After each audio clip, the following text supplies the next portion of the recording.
Assalamualaikum warahmatullahi wabarakatuh, dan apa khabar semua?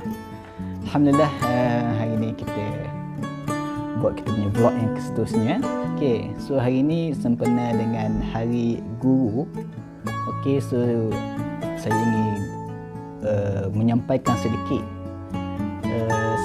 ucapan selamat Hari Guru kepada semua cikgu-cikgu saya yang mengajar secara langsung ataupun tidak langsung.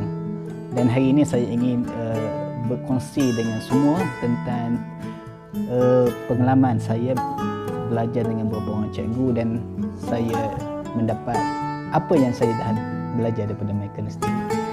Dan saya akan menyebut nama-nama mereka, tapi saya mungkin tak sebut semualah sebab sangat ramailah cikgu-cikgu yang telah membimbing saya daripada awal ketika saya masih kecil sampai ke hari ini. Jadi insya-Allah saya harap perkongsian saya pada kali ini dapat bagi kamu semua lebih motivasi untuk belajar, dan kepada yang di luar sana yang bekerja ataupun career sebagai seorang cikgu, insya-Allah boleh membantu kamu semua, cikgu-cikgu semua, ustaz, asatizah semua, teacher mendapat ilham dalam konsep pembelajaran, insya-Allah. Jadi the first cikgu yang saya rasa paling banyak memberi saya inspirasi dalam pendidikan ataupun kehidupan adalah cikgu namanya On Sau Kim. Saya buat list sikit lah supaya senang sikit nak cakap kan. Cikgu On Sau Kim. Cikgu On Sau Kim adalah cikgu darjah 2 saya mengajar matematik. Dia adalah cikgu yang memberi saya erti keikhlasan dalam mendidik. Kan, ketika dan saya begitu rasa macam kagum sebab walaupun dia Cina dan bukan Muslim, tapi daripada riak wajahnya saya boleh nampak keikhlasannya dalam mengajar.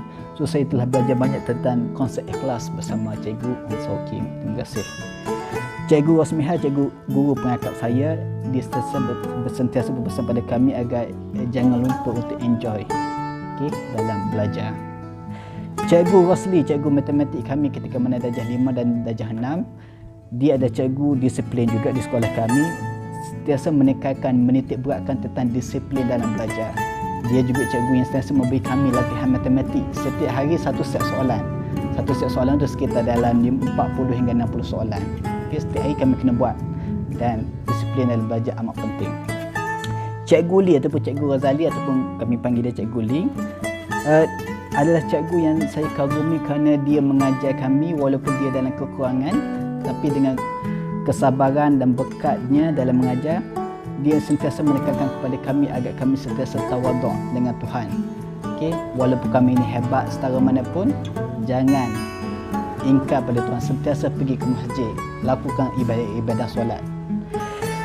Ustazah Sa'di adalah ustazah yang mengajar saya dalam bahasa Arab, dalam nahwu saraf. Dia sentiasa berpesan pada kami agar perlu sabar dalam belajar. Dan dia menekankan bahawa kadang-kadang apa yang kita belajar hari ini kita tak faham. InsyaAllah kefahaman itu akan datang kemudian. Jadi jangan berhenti belajar dan jangan rasa kita ni bodoh kalau kita ni tak faham ketika mana kita belajar. Sabar, sabar dan sabar. Cikgu Rosmaidah, cikgu Admat saya ketika mana tingkatan 4 dan 5. Cikgu Rosmaidah menekankan dalam konsep jangan pilih kasih dalam mencari sahabat, jangan pilih kasih dalam belajar. Belajar dengan semua orang.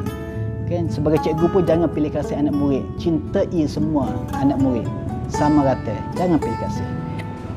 Cikgu Fauziah yang mengajar kami biologi. Dia punya pendidikan mudah saja. Jangan lupa untuk senyum. Senyum sentiasa. Ustaz Hamdi yang mengajar kami bahasa Arab tingkatan 4, 5 untuk SPM dan juga STP STAM. Dia berpesan pada kami agar jangan hanya belajar dalam kelas. Di luar kelas pun belajar. Cari ilmu. Dr. Majalan Alias, antara lecturer pensyarah kegemaran saya ketika mana saya belajar di UIA dulu, dia sentiasa berpesan agar kita jangan merasakan kita adalah the best. Jangan merendahkan orang lain. Jangan melihat orang lain itu kurang daripada kita. Sentiasa melihat orang lain mempunyai kelebihan masing-masing.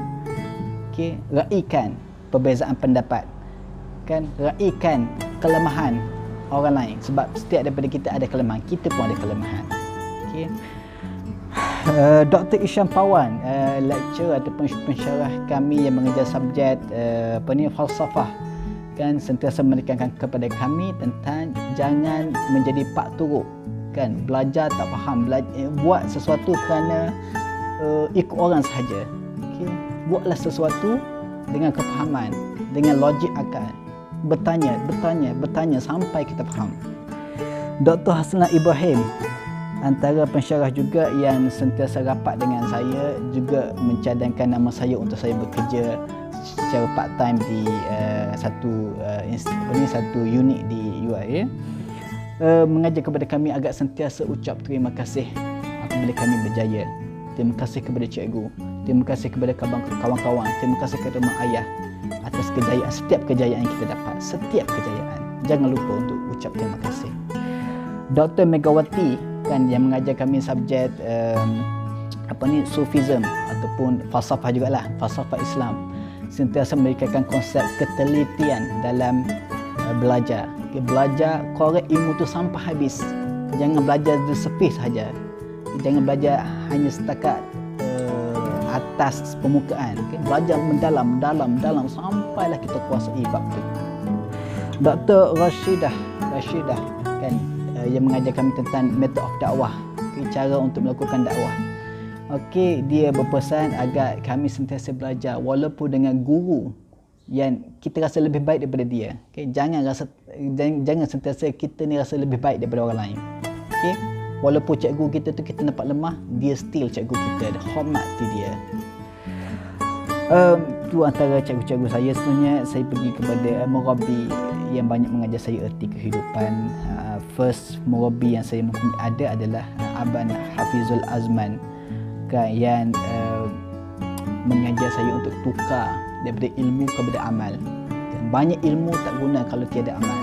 Dan Abang Hafizul juga sentiasa mengajak untuk bersama-sama dalam ibadah. Dia bukan sahaja menyuruh pergi buat, tak, dia suruh jom. Dia suka guna perkataan jom buat sama-sama. Abang Nas sentiasa bercerita tentang kelebihan dan kelemahan yang saya ada, kan, dan dia cuba untuk cungkilkan saya punya potensi agar saya sentiasa yakin dengan diri sendiri. Abang Hilmi sentiasa berpesan agar jangan terlalu obses dengan media. Okey, jangan ceritakan semua amalan kita di media. Okey, ada banyak amal yang kita buat kena simpan untuk kita dengan Allah sahaja. Jangan cerita semua pada manusia. Abang Hafizi sentiasa pernah mengatakan pada kami, bacalah benda-benda yang baik. Kerana benda baik tu akan melekat dalam jiwa kita, dan ketika mana kita hadapi masalah dalam hidup, benda yang terlekat dalam jiwa tu akan bantu kita untuk selesaikan masalah-masalah kita, insya-Allah. Abang Faris ataupun Faris yang pernah menjadi saya punya roommate, rakan sebilik, dia senior saya. Dia ajar saya agak sentiasa rapat dengan manusia walaupun dia adalah junior kita. Okey. Abang Akmal Ali, kan, dia punya karakter mengajar saya tentang erti, kan, orang jahat pun boleh jadi baik. Jangan sekali-kali judge kepada mereka, jangan sekali-kali bersangka buruk pada mereka. Ingat, orang jahat pun boleh jadi baik. Dan last sekali murabi saya pada kali ini pada semasa adalah Dr. Razak, sentiasa berpesan pada kami agar raikan sifat kemanusiaan dalam jiwa manusia. Kita adalah manusia, kita bukan malaikat. Kita ada kekurangan, kita ada perasaan penat, letih, malas. Raikan semua sifat kemanusiaan yang kita ada. Jangan anggap kita ni robot yang tidak ada perasaan. Dan kadang-kadang kita sendiri pun perlu waktu rehat. Kadang-kadang anak murid kita pun perlu waktu rehat. Sahabat-sahabat kan kita pun perlu waktu rehat, kan, maka raikan sifat kemanusiaan kita. Itu antara cikgu-cikgu murabi yang beberapa sahaja. Ada ramai lagi yang saya tak mampu nak sebutlah semua dalam waktu yang ringkas ni. Dan ada last dua lagi murabi yang saya ada, iaitu of course Umi dan juga ayah.